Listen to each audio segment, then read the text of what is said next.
In this video, we're going to go over how to decompress your upper back at home. Stay tuned.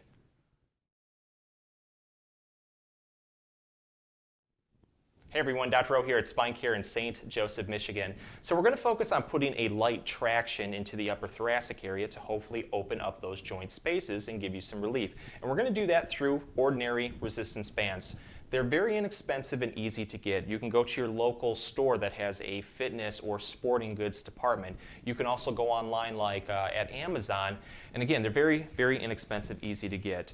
But what we need to do is put resistance into the upper back to help open up those joints, to relieve stiffness, pressure, you name it, and get you feeling better. The great part about these exercises, they're very easy to do. You can do them in the comfort of your own home. They're safe and effective. So let's get started with them. So what I'm going to be using in this video are a simple rolling chair, and I'm going to be using a resistance band. And when we do this, what we want to make sure to do is loop it on the outside of the door, on that handle, and then close it so when we pull on it, it's going to be very, very stable and it's not going to come back at you. So let's start off by going over the basic movement of this exercise. And the first part, I'm going to show you how to decompress the upper back without using the resistance bands. I know that there's going to be people that can't get them, and I want to be able to show something that will help you out also. So we'll start off with that. So we're going to start on the knees. Make sure to have a pillow or towel underneath them for comfort, but you also want your hip and knees in a nice straight line.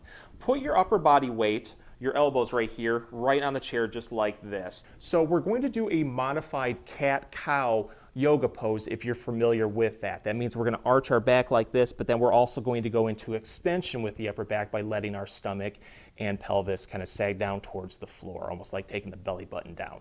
So let's go into this traction to begin with. What I'm going to do is I'm going to just slide forward with my elbows and my arms, and when you do this, you should start to feel the upper back start to traction. A really good deep stretch in between the shoulder blades all the way up. So only go to your comfort level.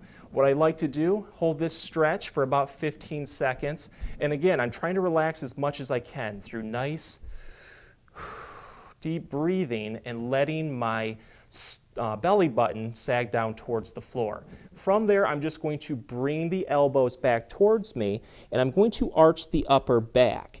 And what this is going to do is just help open up those joint spaces. Give this another 15-second stretch to your comfort level, and then just repeat the process. When you do this, try to go forward just a little bit more. Reach further, and you're going to feel more traction in between those shoulder blades.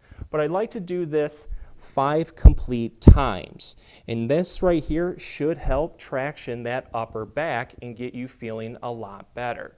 So let's move on to the next part and incorporate those resistance bands. So with the resistance bands, you're going to want to take your hands like this and then loop them around the bands. That way they aren't going to get loose. It's very sturdy.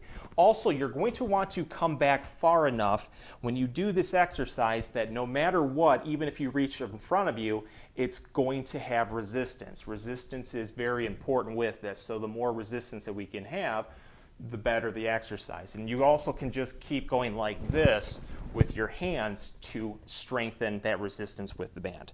So start on the knees again. Make sure that the hips and the knees are in line.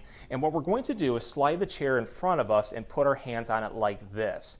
You should already start to feel the chair trying to get pulled away from you, and that means it's in a good spot. So what I'm going to do is just let the band start to take the chair just like this, and I'm going to let the stomach sag down towards the floor just like that first exercise that we did.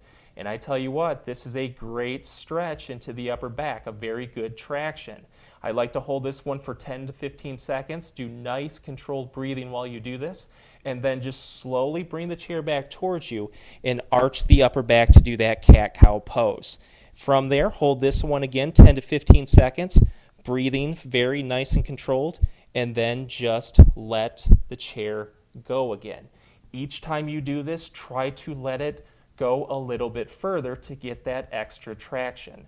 But I just do this over and over again, and with this, I do hope that you get a lot of relief and get a very good decompressive stretch into the upper back Give it a try, let us know how it goes. So if you liked the video and got a lot of relief, please show us your support by giving this video a like and maybe subscribing to our channel too. If you have any comments or questions, please leave them below. I'll get back to you as soon as I can. Thank you for watching.